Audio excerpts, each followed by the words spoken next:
Hi, this is Olympic bronze medalist in judo, Marty Malloy, and you're listening to Martial Arts World Radio.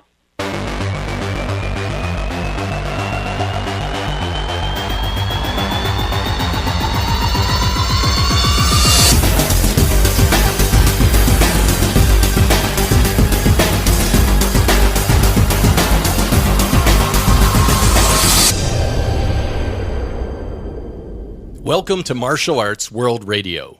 I'm your host, Joseph Clark. Each episode, we feature interviews with martial arts stars from the UFC, Bellator, action cinema, Olympic medalists, and legends of martial arts. Our guests today are UFC fighter and winner of the Ultimate Fighter reality television program, CHAD LAPRISE, world champions Cynthia Rothrock and Christine Bannon-Rodriguez, action star Michael Jai White, and martial artist and cinema star Hank Garrett. This week's inspirational quote is from the movie Rocky and goes as follows: "If you know what you're worth, then go out and get what you're worth." Sylvester Stallone in Rocky, 1976. Today's interviews are brought to you by the books The Tao of MMA and 21st Century Perspectives on Martial Arts. Both books can be found at Amazon by searching them by their titles, The Tao, T-A-O, of MMA, and 21st Century Perspectives on Martial Arts. CHAD LAPRISE, born July 23, 1986, he is a Canadian professional mixed martial artist currently competing for the UFC. A professional competitor since 2010, Chad won the Ultimate Fighter Nations Canada versus Australia, and has also formerly competed for Bellator MMA. He is 5 foot 10 inches, weighing 170 pounds. He has a record of 12 wins, 2 losses. CHAD LAPRISE, welcome to Martial Arts World Radio. Thanks for having me. Appreciate it. So we're here at Phoenix Performance Center, Dave Reeves Club. Would you share with us a little bit about your actual workout routine on a Monday to Friday, or how many days do you work out when you're preparing for a fight? Yeah, so preparing for a fight or not, I train 6 days a week, always. I always rest on Sundays, but so Monday through Friday, it's either 2 or 3 sessions a day. Saturday is just 1. And then so it'll range from, I do a striking practice every single day, which is my main base. I'll do a grappling practice usually once a day or every other, and then strength and conditioning 3 days a week. And is your routine fairly conventional compared to other fighters, or is there anything that you do that you feel is unique to yourself?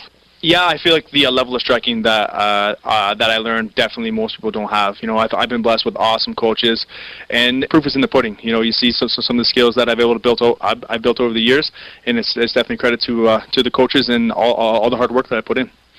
And in terms of power training or weight training, strengthening, do you incorporate much of that? Yeah, so I do 3 days a week of strength and conditioning. I had an awesome coach in Montreal, Jonathan Chamberg, who, in my opinion, is one of the best in the world. He's worked with some of the top athletes ever.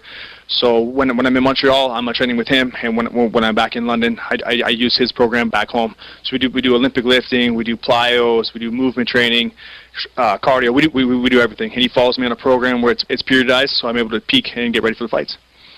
Now, a lot of challenges that athletes have when they're doing so much power training or strength conditioning training is, of course, that period of time that's required to recover and repair. So how do you address that? So always my motto is skills pay the bills. Martial arts training always comes before strength and conditioning. So the biggest reason I do the strength and conditioning training is to keep my body healthy, so that I'm able to do my martial arts training. Obviously, the closer that I end up getting to a fight, then I'm going to ramp things up, so I'm in peak physical shape. But other than that, most of the year, my strength and conditioning training is just a substitute to martial arts and to keep me fit and healthy. No doubt you're getting very conditioned through the process, but I imagine diet and rest comes into play. Especially when I was fighting at a lightweight, I was spending 12 weeks just trying to make weight, you know what I mean? So everything's important, right? Rest, recovery, diet, nutrition, proper training. I've been doing this for 15 years now, training, you know, so it's something that I've kind of perfected over the years. But the hardest thing is knowing when to take a day off and pull yourself back. You know, I think that's probably the biggest mistake that I've made over my whole career is overtraining. But you know, it's one of those things that, like in my head, I kind of always want to say, I can live with myself after if I said I trained too much, then not enough. But, you know, it's definitely the hardest balance, and it's something I'm still kind of working the kinks out. Is it common to experience some form of injury while you're prepping for a fight? Yeah, it's almost impossible. You know, I've really never fought 100% healthy, maybe a handful of times. But the most important thing, even now, I've cut back on sparring a lot. You know, obviously people are well aware of concussions and a brain injury now. It's being as safe as possible, but this is a contact sport. You know, I find I actually get hurt the most grappling than I do striking. So, but it comes with the territory. I have awesome therapists who work me out. I have a guy in Montreal, Desmond McClish is his name, and he's working on me 5 days a week. I have a guy in London, Jordan Kirsten, who's been treating me for like 7 years now, and we work almost every single day. So I'm constantly getting tune-ups, and I get bumps and bruises. He's in there to fix me up. It's pretty amazing, too, how the sport of MMA has grown, not just in popularity, but just the professional presentation, the caliber of fighters. Are you finding that it's a challenge to ever evolve and ever improve in terms of fight IQ and conditioning, the level of skill that the fighters that you're fighting now have compared to years ago, even when the television program, The Ultimate Fighter? Is it ever progressing, and do you have to adapt to that? Exactly. Every day, this sport's evolving. You know, there's always some young, hungry killer coming up who wants my spot, right? So it's my job. And, you know, this is part of just being a martial artist, is just trying to improve every day. I'm always trying to learn new skills. I'm always trying to perfect everything I do. One of the interesting aspects to mixed martial arts, actually any form of martial arts, that I hear frequently from both competitors and world champions from even the point karate days, is when they're preparing for tournaments or they're preparing for fights, is still having that balance with family and relationship. That seems to be a very common challenge for all professional athletes, but martial artists in particular. Can you comment a little bit on how you balance that out? And that's something that I've actually messed up in my career. I've been so focused that, like, especially when I was living in Montreal, I did nothing but eat, sleep, and train, and I ended up burning myself out. You know, when I took my first loss to Francisco Trinaldo, I didn't even want to fight that night. I was just so burnt out from training. I just kind of want to get it over. And now I've really changed that up. I'm back home in London, Ontario now. I have all my family. I have all my friends around. So now there's life outside of the gym. You know, before I could never turn my brain off from martial arts, and now when I'm leaving the gym, I'm still doing some studying here and there, but I actually have a life and a bit of a hobbies, you know, outside. So it's definitely a work in progress. When you're so driven the way I am, I absolutely want to be the best in the world. But I realized that overtraining like that and never taking time off, it actually hindered the process. So it's a work in progress, but I'm trying to find the right recipe there. You know, a question that I hear a lot that gets texted me from listeners who are always curious when I'm talking to fighters, rather, from Bellator or UFC, is how much actual contact or communication does the fighter have with the UFC? Does it all go through your manager, or are you fairly in frequent contact with them, and how does that play out? Yeah, so at this point in my career, I actually don't have a manager. I deal with the UFC myself. There really was no point. When I won the Ultimate Fighter, I signed a 9-fight deal. So there was really no point in me having a manager. And there's definitely communication. When the UFC had their Canada office, I was very close with every employee from the UFC Canada, because I did a lot of PR stuff for them. But now that those guys are gone and it's just to Vegas, I pretty much talk to them when it's time to fight. I'll get an email or a phone call, and that's about it. Between fights, or when you finished a fight, do you find you need some time to just decompress and get away and not talk to anybody from MMA and just kind of go out and outside of that life and get away from it for a while just to replenish? Yeah, it's something that I've had a hard time with, because I would literally fight and I'd be training the very next day, right away. So now it's kind of a rule that me and my wife have made up.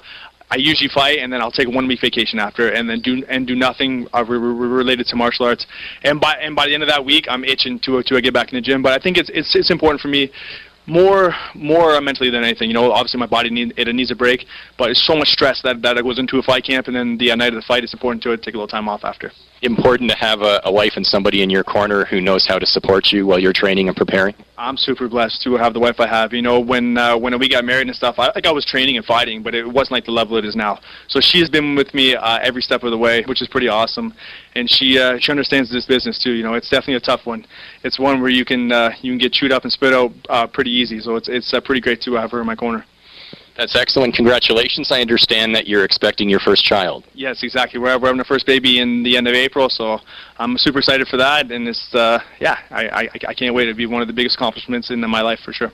End of April, summer baby. Well, something to look forward to for sure. It's going to be great, and I can't wait till they get a little older. The minute they can start crawling, they're going to be doing a little training too. I'm going to make a little ninja. Now, Chad, our wrap-up question, looking back now on The Ultimate Fighter, I mean, even just like MMA has progressed, The Ultimate Fighter television show has now progressed and become an incredible phenomenon, too. Do you catch The Ultimate Fighter today? Yeah, I watch almost every show, and it's pretty cool seeing it now because I've been there, right? So I kind of know exactly what all those guys and girls are going through. So it's pretty exciting for me to see, and it kind of brings back those memories from when I was on the show. So as our wrap-up, for those listeners who are fighters and future champions, hopefully in the UFC, who are even fighting as amateurs, who want to make a Cinderella story of their career the way you did yours, do you have any advice for them? Yeah, just hard work and dedication. That's all it is. You definitely have to love this. This is a hard goal. So if you're not 100% committed and you don't absolutely love doing this every single day, don't do it. There's definitely a lot easier things in the world. But for me, this is the most rewarding thing I can do, and I absolutely love it. I'll be a martial artist to the day I die. This part of my life, I'm obviously a prize fighter. This is how I make money. But I will be training people, and being a martial artist until the day I die. Chad, thanks very much for taking the time, and we wish you all the very best. Congratulations on your career. Thank you very much for having me. It was a pleasure speaking with you guys. This has been my interview with UFC fighter CHAD LAPRISE. Hi, this is Michael Jai White. You're listening to Martial Arts World Radio with Joseph Clark. For those of you listening to Martial Arts World Radio while on your phones, tablets, or laptops, be sure to check out www.bobwallworldblackbelt.com, the world's foremost martial arts online community. Today's interviews are brought to you by the books The Tao of MMA and 21st Century Perspectives on Martial Arts. Both books can be found at Amazon by searching them by their titles, The Tao, T-A-O, of MMA, and 21st Century Perspectives on Martial Arts. Recently, I crossed paths with world champion martial artist and cinema star Cynthia Rothrock. Now, you may recall that I interviewed Cynthia in an earlier episode of Martial Arts World Radio. However, Cynthia and I caught up and had a short discussion at the Action Martial Arts Hall of Honor's Mega Weekend in Atlantic City. Cynthia Rothrock, welcome again to Martial Arts World Radio. Oh, thank you. It's great to be here again with you. So how many years now have you attended the ultimate destination for MMA and Martial Arts Expo? Well, for this one, I've been here. This is my 17th year, and I am one of the few, if not the only, one that has come every single year and has not missed it. Good for you, and there's lots of other celebrities here, so it must be somewhat fraternal. You're able to catch up with some old friends? Oh, yeah, I love coming back here, especially, I live on the West Coast, so to see all my friends on the East Coast, and my mom is in Pennsylvania, so it's a great place for me to start the year off. It's in the beginning of the year, I see old friends, see my family, and it's like one of the best events there are. In your observation, how has martial arts and just also the followers and the fans of martial arts changed over the past decade or so? Well, let's see. How is it? You know what? I don't know if it's really changed. I think it's pretty much the same, but there's a lot more people coming to the events. And I think because the social media is so strong, a lot of movies have a lot of action in, a lot of your superhero movies have a lot of action in. So pretty much, nothing has changed as far as the people that do martial arts, but I think it's just in the last decade, you see a lot more people coming. By the way, I had an interview not that long ago with Lauren Avedon, who mentioned you in the interview and that you had worked together in some films. And I think now, looking at the list of stars who you've worked with, you've had a long list of co-stars. So would you share a memorable moment with us that perhaps stands out from some of your cinema experiences? Oh, my gosh. Well, let's see. I've had, yes, I've been blessed to work with almost every martial artist there is, but I guess... Okay, put me on the spot. One thing that stands out, I remember I was doing a movie with Vincent Lin and Jeff Falcon, and we were in Hong Kong, and Jeff hit me really hard, and he missed my pad, where my pad was. So I was like, Jeff, hit the pad. That's why I have the pad on. Hit it right here, right? So as I was saying that to him, I was walking backwards, and as I was walking backwards, this was... they had, I think it was in Taiwan, there was like cement little points on the ground, and I tripped over it and I fell into a rose bush, and my butt got stuck with probably about 100 thorns, and they had to pull me out. And then I was like, I had all these little puncture wounds all in my butt, and I was like, this doesn't seem good. Do I have to go to the doctor? He's like, no, just put something on it. So I was like, okay. I got back for saying, don't hit me there. So it's kind of funny. So I guess that's one of the memorable ones I've had. Just another day in the life of a martial arts star. It sure is. Another day, yes. My last question for you, Cynthia, was as a forms and weapon champion, Was there a particular weapon that was your favorite or specialty? Yeah, I used to compete most of the time with Chinese hook swords, and basically that's a bunch of multiple weapons combined into one. And at that time, nobody really saw them. And I was lucky. I was studying with Shum Leung in New York City, and I learned it. And then I went to China to learn more, and that was back like in the 80s. So that's still today my favorite weapon to use. But that's pretty much what I competed mostly with in weapons. Actually, I lied. I do have another question for you. I was talking to Carrie Tagawa earlier, and we were talking about how one person can help to heal the world. Carrie's got some great philosophies, very deep.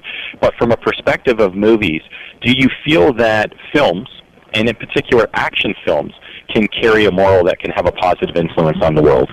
Yeah, I think so. And I mean, it goes back to what my philosophy is that everybody should know some sort of self-defense. And I can't tell you the countless number of people that have started martial arts because they saw my films, and they go to me, well, if you could do it, I think I could do it, because I don't look like I could really, defend myself, but obviously I can. So I think, that definitely goes into the realm of healing the world, because, if you can protect your life or protect someone that's with you someday, that's priceless. And you look like you're keeping yourself in terrific shape. My compliments. Do you still train, and do you do katas regularly? I train a lot. When I was competing professionally, I would train probably 6 to 8 hours a day just doing my weapons, just doing my forms. When I retired from competition number one, then I was like, okay, now I can go do different things, because I would not train in anything that didn't relate to my martial arts. So today I'm a big avid trekker and hiker. I like to do that. I hiked base camp in Mount Everest. I just returned from the Inca Trail. My next trip will be Patagonia. So that's kind of my other love now, is getting out into the wilderness and trekking. So I do a lot of that. I still train in martial arts. I teach people. I do a lot of seminars. So, I still, I think once you're a martial artist, you'll train your whole life. You'll never stop. So I do that, and I like all sports. So I'm very sporty, and I kind of like, I kayak and I bicycle, and if there's a sport, I'll be there doing it. Well, Cynthia, keep on trekking, and thanks for speaking with us today. Thank you. Thanks a lot. You have been listening to my recent discussion with Cynthia Rothrock. Now, at the same event, I also caught up with accomplished martial artist and action film star Michael Jai White. Michael J. White, welcome back to Martial Arts World Radio. Thanks for having me back, man. It's good to be back. Now, Alan Goldberg's event here, the ultimate destination for MMA and martial arts mega weekend expo. How many years have you attended this? Probably about 14 years. About 14 years. And I mean, there's some amazing world champions here, as well as celebrities like yourself. It's more like a high school reunion.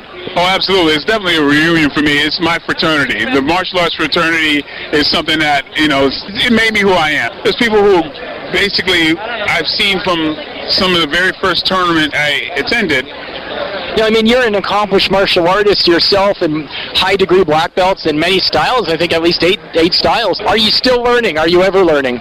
Always, always. This martial arts is a metaphor for life for me. I never look at anything from only one perspective. It's all about continuing the journey, continuing learning. Not to point people out, but I see a lot of people who become black belts, and then they just stop, or they just stay with one system, and then they're bowed to, and they're respected, but some tend to lose the feeling that they had when they were students themselves, and that whole learning thing and continuing. So when people are kind of dying off, sometimes that ends the lineage of something. So it's just kind of like it just gets stagnant. The folks, like in the tradition of Bruce Lee, who got humbled to learn other styles and continue their learning, they really prosper from that. So I just encourage that. Now, on a completely different topic, The Dark Knight, working with Heath Ledger on, I believe, now correct me if I'm wrong, I think it might have been his second last film. It was definitely one of his last films, not the last. Any thoughts or words about working with an incredible talent like Heath Ledger? Yeah, it was his second to last film, and unfortunately people brand him with this method actor kind of connection, which he was not. He didn't walk around in character and have that character possess him in any way like that. People kind of, they romanticize and believe that because he played such a dark character. Nothing would be further from the truth. Once the director yelled cut, he was just Heath. He would joke around. We played games, pranks, and magic tricks and stuff. And he was just like a really genuine and very giving type of person. And nothing like what you might label on a Hollywood actor. He's a really pleasant guy, a lot of fun. Yeah. Like yourself. Well, thank you. When you saw the final product, at the screening, when the film came out and you saw his performance as the Joker, what were your thoughts then when you saw it all come together? I thought he just did an amazing job. Like I say, he would play around and do different takes, different ways, you know. He would do a take that was kind of subdued, then he would do another one that was a little more animated, and then he'd do one that was just kind of berserk. And he actually would ask other actors what choice they liked.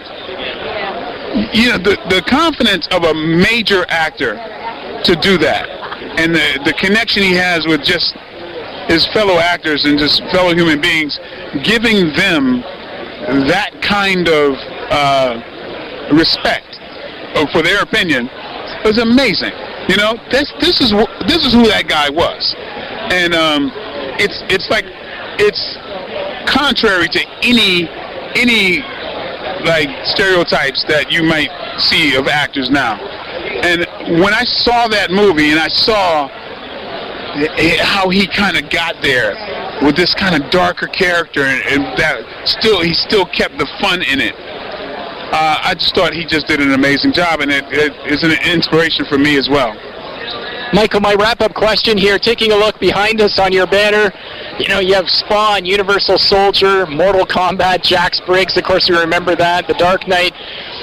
Looking through your repertoire of characters that you've played, is there a favorite or one that you prefer over the others? I gotta say Black Dynamite, because that's something that came out of my head. I had this crazy notion of this movie, and I basically saw the whole movie on a trip to set while I was listening to a James Brown record. And I'm laughing hysterically to myself, and to one day have the jokes that I thought were funny be funny like worldwide. That's something that I'm really proud of, and so it's dear to my heart. Dear to our hearts as well. Michael, as always, thank you so much. You're so approachable and so real.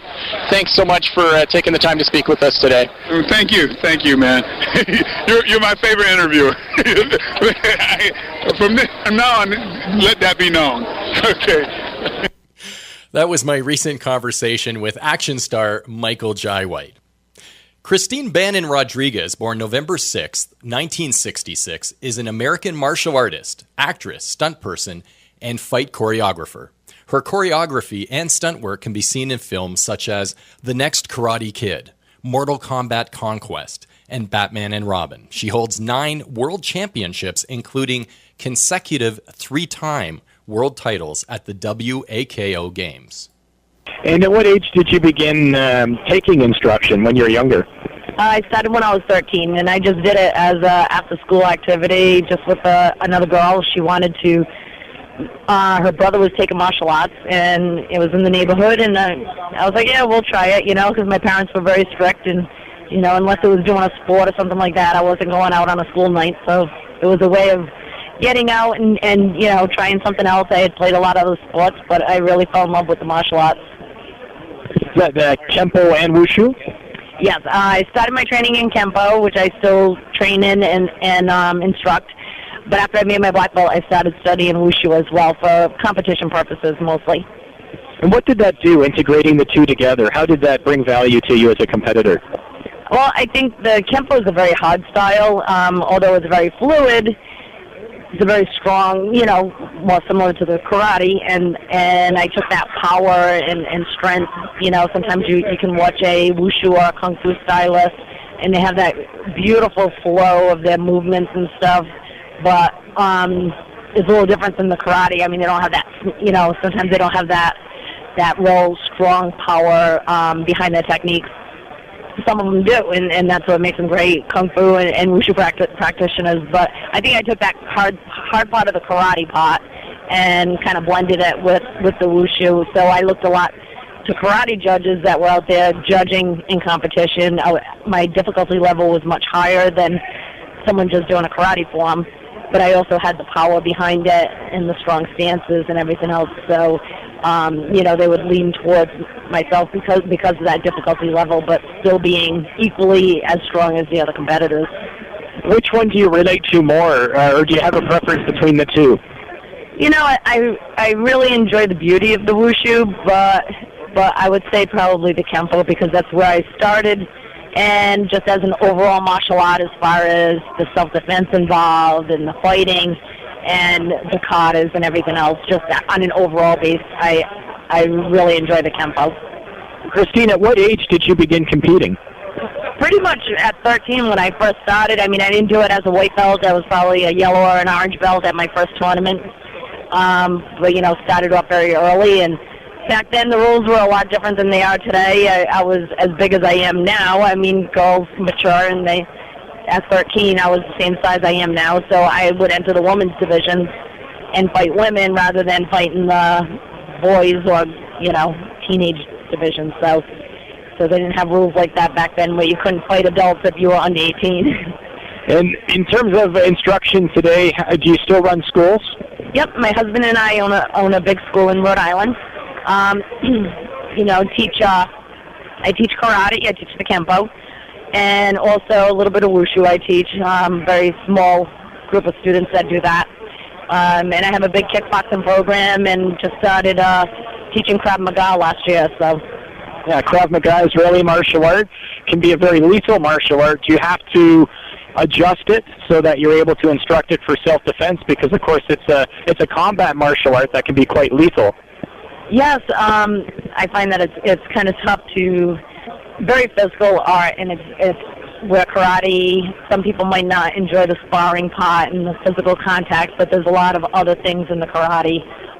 In the Krav Maga, it's all self-defense, so there's always contact being made. So, I find that it's hard to maintain the female students, so I kind of like to pipe it down a little bit to keep them coming back and stuff. But it's I have a lot of prison guards that have been training with me, and people that are kind of in that field because it's something that they feel is important for their safety and their profession. And do you train your students for competition as well? Yes, we do. We have probably maybe 10% of our students that compete. We don't force them to compete, but the ones that do, some people walk in the door of a karate school, their main goal is to become a black belt. Some just want to lose weight. Some people walk in and they want to become a world champion someday. So, of course we want to train them and help them reach their goals. So we do have, a small competition team that travels and competes almost every other weekend we're at a tournament. Is it a different curriculum for those you're training for competition versus just self-defense in the street? Well, they still learn all the other stuff, but then they would have on top of that curriculum, they would have some special training for sport karate. And we have like a special competition class and stuff like that they do on the weekend. And, so they train a little bit differently in that field, and we'll change their, some of them compete in the traditional forms, but some of them do the extreme and the crazy stuff out there. So, we have to work with them on those things, and we promote the Ocean State Grand Nationals, which is a big tournament. It's one of the NASCA national tournaments on the national circuit for the year, and we hold that in April in Rhode Island. So, a lot of our students get really excited because we have people coming in from out of the country, all over the world that come to compete here. So they're gearing up for that.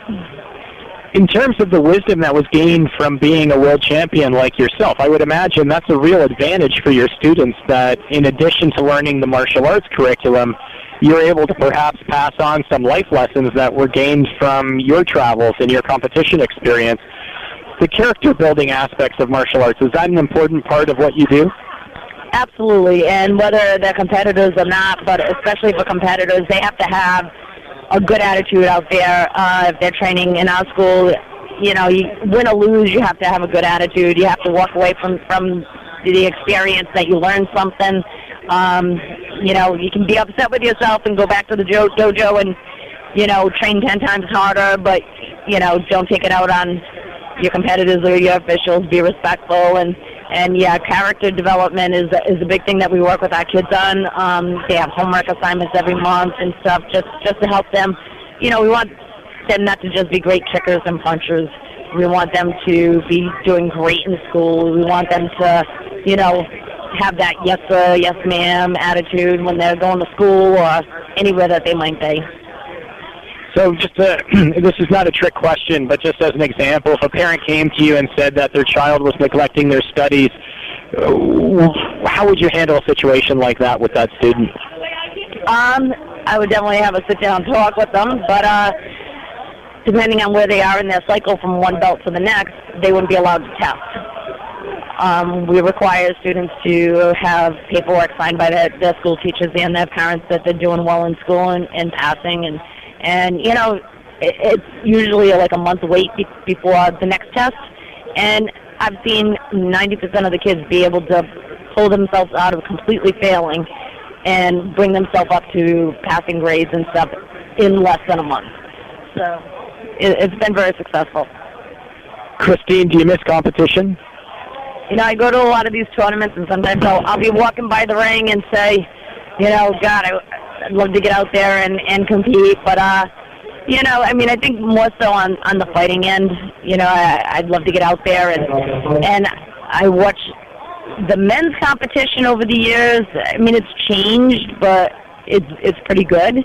The female competition, it was so dominant back in the day with Linda Denley and Arlene Lemus and, Chevelle Aaron and just, some great female fighters that were out there back in the day. And it was you always knew who was going to end up winning the tournament because they were the dominant person. And, now it's like the women's divisions, they're not half as big as they used to be. They're very small. I don't know what it is.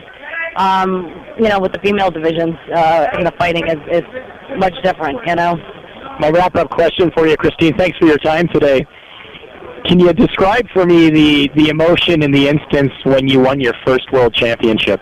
I was pretty excited because winning a WACA world title was very similar to the Olympics to me, on the same level with, at that time it was like 80-something countries.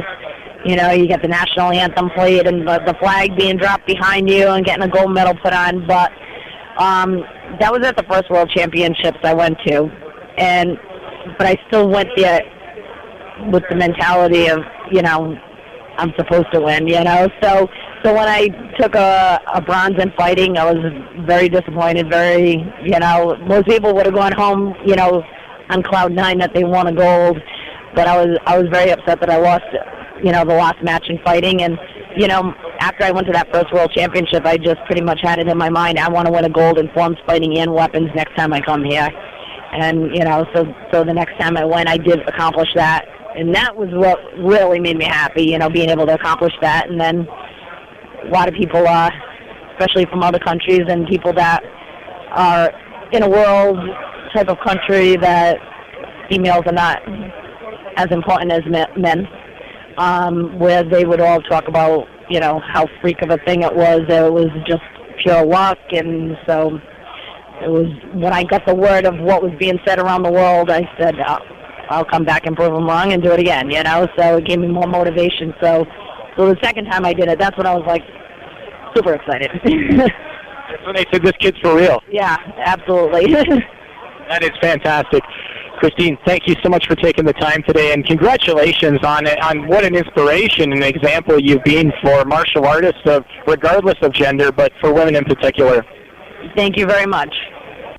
You have been listening to my interview with world karate champion and cinema performer Christine Bannon-Rodriguez. This is UFC fighter Alex Ricci. You are listening to Martial Arts World Radio with Joseph Clark.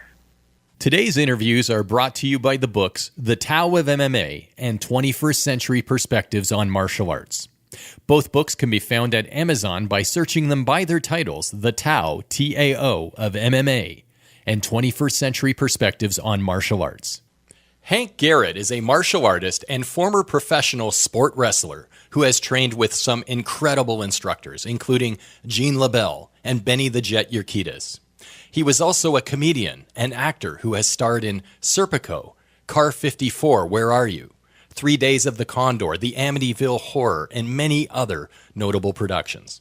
I had the privilege of interviewing Hank at the Action Martial Arts Hall of Honor's Mega Weekend in Atlantic City. Hank Garrett, welcome to Martial Arts World Radio. Thank you so much. It's my pleasure to be here. And Hank, how many years have you attended the ultimate destination for MMA and Martial Arts Expo? This is my 17th year, and I look forward to it each and every year. Now, Hank, interviewing a guy like you, I mean, where do I begin, and when would we ever have enough time? But I understand you're a professional wrestler, a martial artist, an actor, a comedian. Would you take me back to your wrestling days and perhaps share with me a momentous moment that stood out from that career? All right. Well, I became a pro at 17. In fact, I had to lie about my age to get my license. I wrestled some of the greats, some of the not-so-greats. Well, that's probably saying about me, not so great. But I wrestled as Hank Daniels, the Minnesota farm boy, which is kind of interesting because I'd never been to Minnesota and I never saw a farm. But that was the name given to me. And I wound up wrestling Killer Kowalski, and who took me to class. God, did he take me to class. I learned so much from the best. In fact, my mentor was a gentleman named Gene LaBelle, who was the greatest judo player that ever lived, and who's still in contact. He's now 86 or 87 years old, still doing stunts. Yeah, I've been very fortunate. Now, Hank, I know Gene. I interviewed him for a book that I wrote a couple of years ago, and Gene LaBelle is one of those names that's just connected with so many people through, just a lineage. So it sounds like you trained and fought with the best. Fortunately, I did. Yes, I was very, very lucky. I learned so much. In fact, not too long ago, we were in San Jose, and I was being honored there. And I got to see one of my first teachers, a gentleman named Fumio Demura. And what a feeling, because I was a kid, and I thought I was a hotshot black belt. Then I met Fumio Demura, who taught me that I was not a hotshot black belt. And it was very exciting. My first teacher was a gentleman from Korea named Min Pai. I worked with a gentleman who was the 62 and 63 karate champ. Where did your travels take you as a wrestler? I wrestled a lot in New York. That's where I'm from originally. Canada, Mexico. I wrestled Mil Mascaras, who was God in Mexico. And, of course, he beat me. Not that I let him. And he taught me a few things. In fact, I ran into Mil a couple of years ago, and we were at a convention. Now, no one's ever seen him without his mask. And I was introduced to him, and another wrestler said, "Hank, do you know Mil?" And I said, "Mil." And he looked at me, and I was about to say something, and he held his finger to his lips. And I said, "Mil Mascaras?" And he said, "Yes, you are very good." I said, "Well, thank you so much, but why did you beat the heck out of me if I was so good?" He said, "You were young, I had to teach you something." I said, "Thank you." Yeah, and so I wrestled all over. And was there a point in time where wrestling went from being, you had a legitimate wrestling with guys like yourself and Gene LaBelle, and then it became more theatrical and broke off into a separate stream? We resented that so much. Guys who really, really worked very hard to develop and create a name for themselves. And suddenly we got guys who were acrobats, picking up and slugging each other with chairs and barbed wire and pins. It became a farce. It was no longer a sport. In fact, they no longer consider it a sport. They consider it entertainment. It hurt a lot.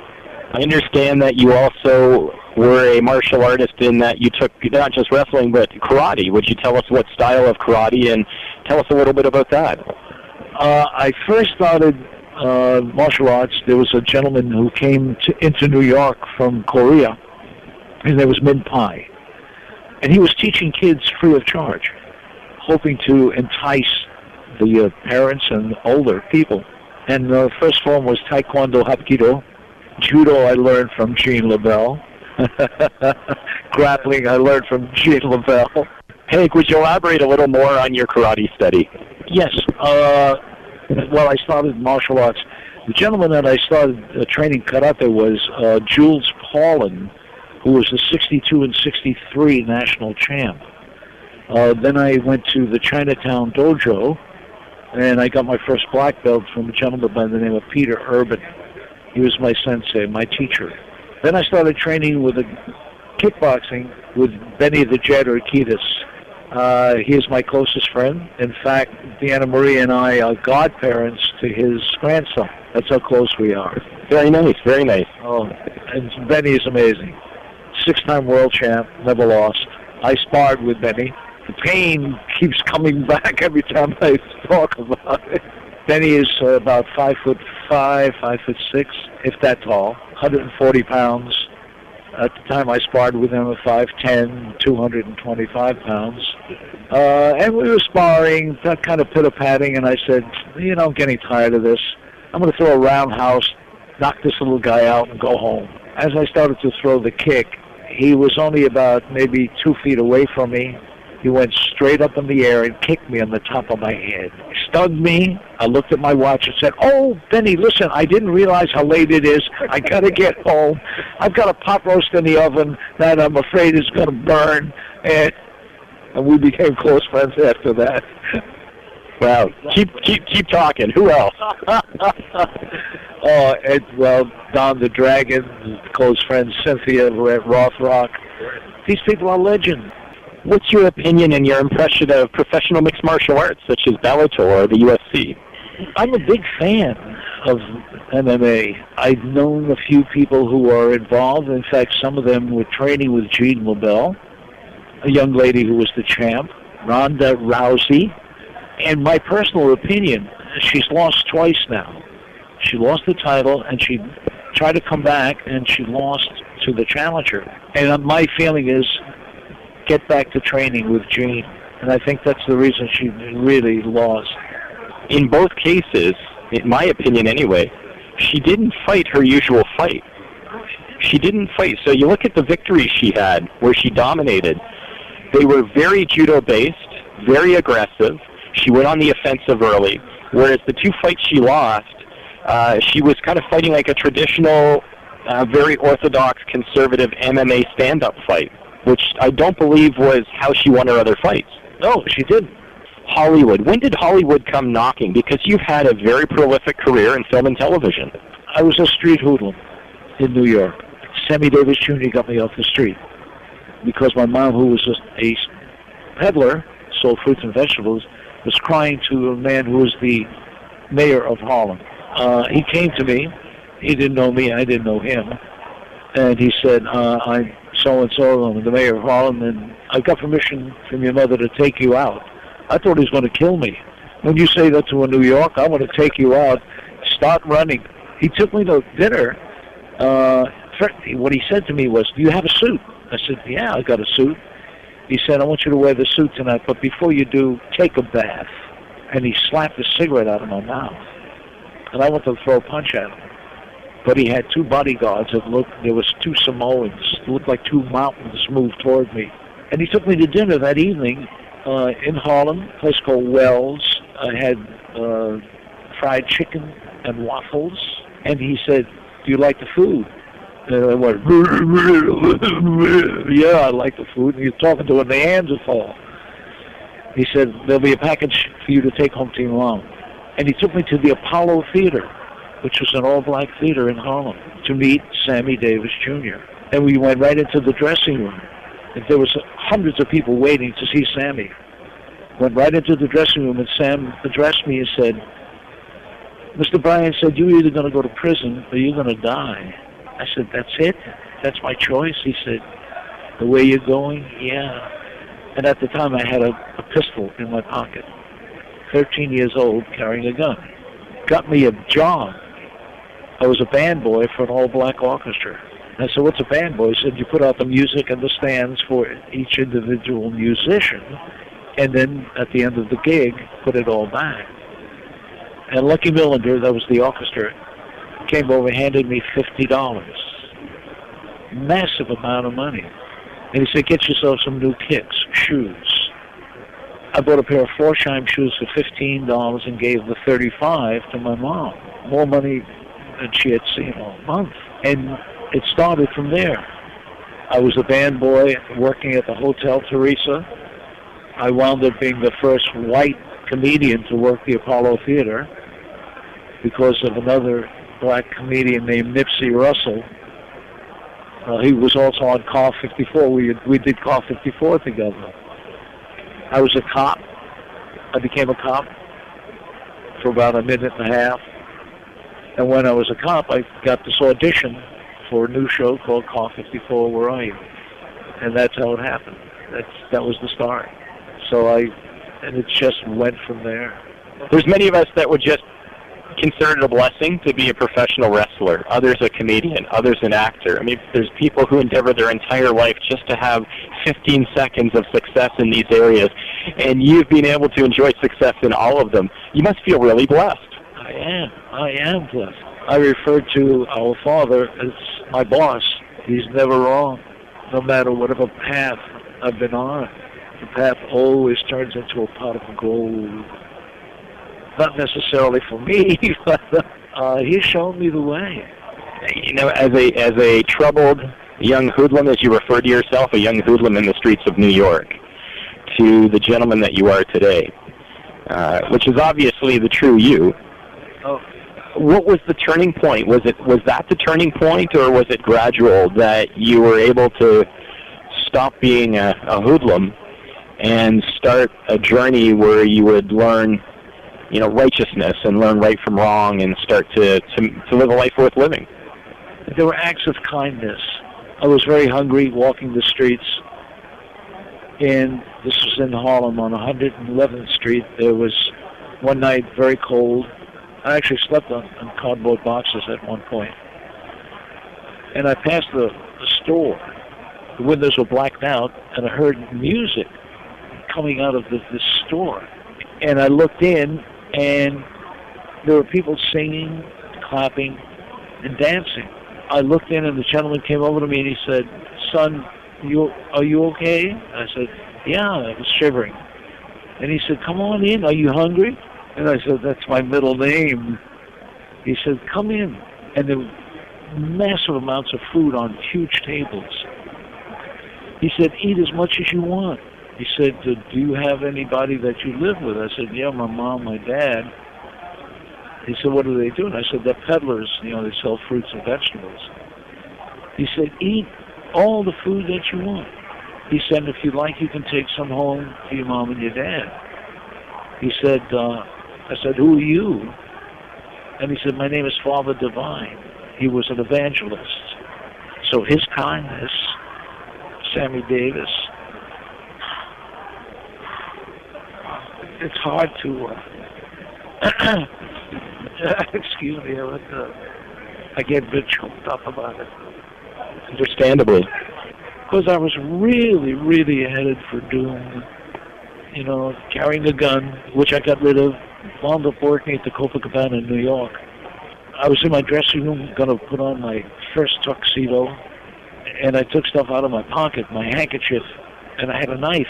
Now here I am in the most prestigious nightclub in the world, and I'm still a hoodlum. I took the knife and threw it in the trash, and I don't need it. That was one of the turning points. I have no doubt you've returned that kindness to so many others over a lifetime. I try to. And I'll tell you something else about this lady who's sitting next to me. She has, at one point in life, I was ready to pack it in. I'd had 2 failed marriages. I lost my older boy in a motorcycle accident. My youngest son, I don't hear from him at all because I ran out of money. And then Deanna Marie came into my life as my manager, but just showing me, I kind of try to return. We've been, through her, we went to see children that are incarcerated. We're talking about babies, from the age of 11 to 17. And I've been given the opportunity to talk to them. They don't know me. They don't know anything about me. So we show a clip of Car 54, Where Are You? And they've never seen the show. And it puts them in kind of a receptive mood. Then I go out and talk to them. I said, I was there where you are right now. And there's an angel waiting for you. See, God sent me an angel. His name was Sammy Davis Jr. And the angel will change your life. But you've got to be ready to hear him. You've got to be ready to listen. And I've gotten letters from these kids thanking me. And one of the kids said, Sammy Davis Jr. was your angel, Mr. Garrett, you're mine. But had it not been for Deanna Marie, it never would have happened. And so, as I said earlier, I became a cop. I became a cop because I thought I could make a bit of a difference. And when I was on the police force, as a young patrolman, I got this audition for Car 54, Where Are You? And Matt Hyken, who created the show, as I sat there, I hadn't said a word. He just looked at me and said, "You're Ed Nicholson." And I stupidly said, no, I'm Hank Garrett. He said, just the kind of dummy I'm looking for. It's just going to be a lot of whacked out cops. And I fit in perfectly. Hank, obviously an impromptu interview like this at the Expo is not going to do justice. Usually something like this, we need hours and we design the interview around it, but I wanted to thank you so much. Now, as I understand it, we have some URLs we want to share here. One of them has to do with the book. And would you tell us a little bit about the book? The book is based on my life on the streets and where I have gone to. The book is completed.